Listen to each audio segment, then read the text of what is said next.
Okay, here is an additional support for topic 8.11.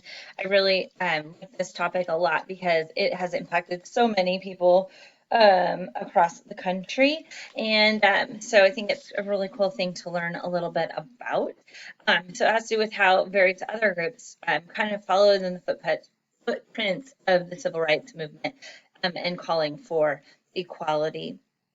So in this graph right here, you can see the increase in workers, women in the workforce. So, right after World War II, we have this huge women workforce during the war, and then the men return, and then the women typically, in many places, if they could afford to, went back to the home, and we have that kind of 1950s stereotypical housewife. But we're going to see that start to change.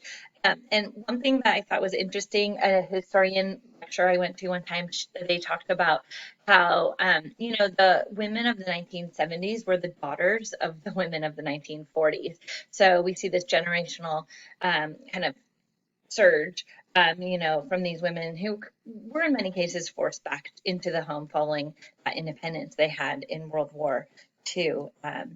And such. So kind of an interesting graph, and you can see it's kind of tailored down a little bit and whatnot in the last 10 years or so. It's just an interesting graph. All right, let's see. Okay, so I'm doing this without my other mouse, so I'm hoping, oh no, going the wrong way. Let's try it this way. Okay, sorry. Mouse on this computer is not so great. I know it's kind of skipping ahead to the 1970s, but I wanted to keep Gloria Steinem here with the kind of the women's group. She was a feminist, but you can see here on some of these quotes, that feminism isn't just the equality of women, it's really the equality of everybody and everything. And so I just included some quotes from her. And then also this court case, Griswold versus Connecticut, is a really important court case. It might show up in AP Gov next year, but it has to do with the women's access to birth control. So the birth control pill is going to start to come out in the 1960s. But many women couldn't access it because they were married, and in some states it required your husband to agree with it. And so this did go to the Supreme Court with Griswold versus Connecticut, and they established, hey, the right to privacy, this falls under that, and women should be able to have medical treatments that they want to have. So that was a pretty big deal for sure. Here is another thing that impacted women, and that is Title IX. So Title IX is going to change education, and this is going to create more opportunities for women in education. And also, we're going to see that in athletics as well, which is kind of a cool kind of part to this. So if you look here, I put this chart here. I used this one last year. It's pretty cool. You can see the changes in sports all the way how it trickles into high school, right? So in the 1970s, there were 3.6 million boys in varsity sports and only less than 300,000 girls. And then by 2010, it's not equal, but it's almost equal, right? And so it's a huge gain. The boys has grown some as the population changes and whatnot, but look at the expansion for girls. So that's a really cool thing. And then you see here in college, and that's going to be important because, of course, scholarships that are awarded. And then also the reason you go to college is to get an education. And you can see here how many more women were able to and go to college, right, and get these degrees because there were more spaces made available for them and more opportunities. And we see this into the advanced degrees as well, so medical school and law school. Over here, it breaks down the sports just a little bit more, but I just think that's kind of a cool way of looking at it. I know a lot of you guys play sports and whatnot, and so that might be something you could, just kind of go like, oh, wow, that's neat. That's what I say when I see it. Okay, this right here is a slide about Harvey Milk and the Stonewall riots and LGBTQ rights. And this movement is going to start to energize in the 1960s. I've got a clip here about the Stonewall riots. I would love if you guys would watch it. It has to do in New York City. And so watch that. It's from the History Channel, so it's really good. up here in this corner up here, we've got Harvey Milk, who some of you may have heard of before. Harvey Milk was a San Francisco supervisor. San Francisco, because it's a city and a county, it has, and it's so populated, it's broken up into little districts and whatnot. And so each little area of the city is represented by a different person. So he was a supervisor. He was like basically on their city council. He would, and he was assassinated. And he wasn't so much assassinated because he was gay.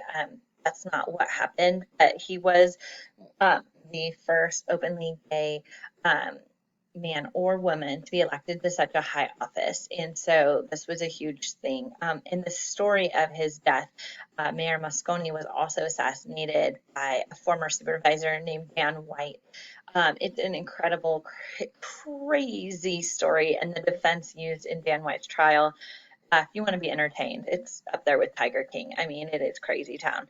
But anyway, so Harvey Milk, unfortunately, he didn't survive that. But I just want to point out, in the Democratic primaries, one of the front runners was Pete Buttigieg from South Bend, Indiana, and he was openly gay. He was married, and he was a strong front contender for quite a while. And so, making gains, we're still seeing those happen. So kind of a cool thing. But check out that story on Harvey Milk. Woo. And the Stonewall riots, too.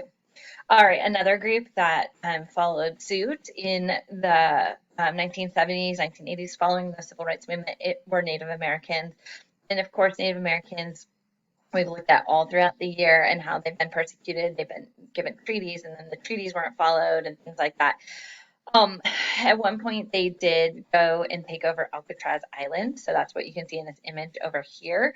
And they had a stand down at Alcatraz. I put a little video on there so you can see some of the people who are involved in the American Indian Movement, or AIM, and check that out. Today, our Native Americans are getting more and more power thanks to the money within the casinos. So that is still a relatively new thing. When I started college in 1995 at Davis, Cache Creek was literally like tent. It was a nice tent. It was a big tent, kind of at a big wedding or something. I mean, it was a big tent. And then today it's this huge resort, golf course, everything. So, it's the money is interesting to see how that will help assist them in their attempts to kind of, as it says here, redress past injustices, gain more power within the United States government. So we'll watch out for that. It'll be interesting to see history in front of us. All right, and then Cesar Chavez, he was such an important figure for Latinos, especially here in California, and such a remarkable man. He followed Martin Luther King's movement. He also followed Gandhi, and Gandhi used hunger strikes. And so Cesar Chavez used those as well.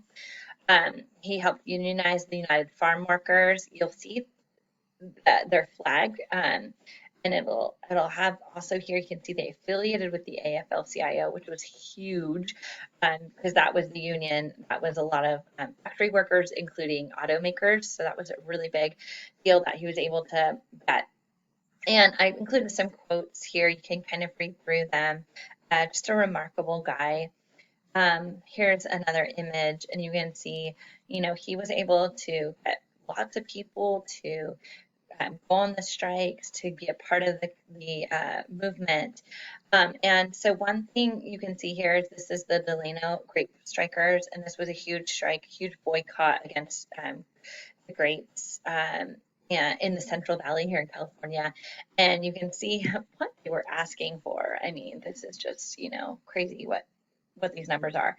Of course, back then in 1970, you could buy fill up your car for a couple bucks. So we have seen a lot of inflation over time, but still, it's not, I don't know, it's just not like they're asking for, $10 million in wages. All right, and then I can't do Cesar Chavez without including a little slide of Bobby Kennedy. Bobby Kennedy was John Kennedy's younger brother. He was the middle brother. Ted Kennedy was the youngest. And he was the Attorney General under John F. Kennedy. When Johnson became president, the two of them did not get along. And so he left. He ran for senator of New York, which is kind of weird because he didn't really live there, but he did. They elected him. And as a senator, boy, he worked to address the social and economic inequalities across America.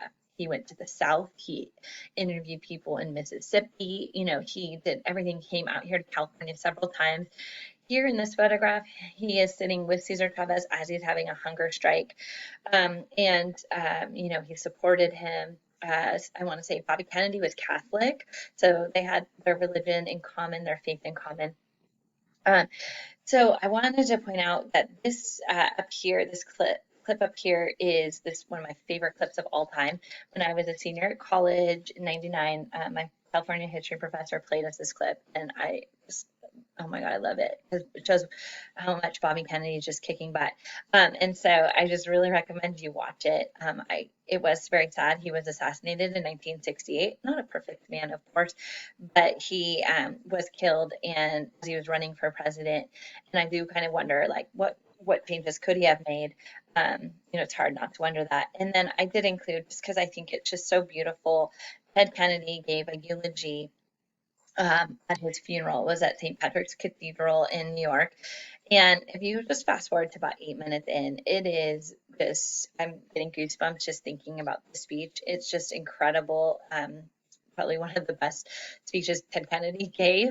And it just kind of shows you a little bit of the man of Bobby Kennedy. So I highly recommend it. I know I put a lot of videos on here, but it's pretty cool. And then this is really short, but I would watch that just if you want to kind of like go, yay, you know, go Bobby and go Chicano movement. It's pretty awesome how he tells off the Kern County Sheriff, which is down by Bakersfield. All right, guys, so that's it for week 3. I guess more next week. It sounds like these are helpful. I don't know, but if they help one kid, it's worth my time for sure. Let me know. All right, talk to you guys later.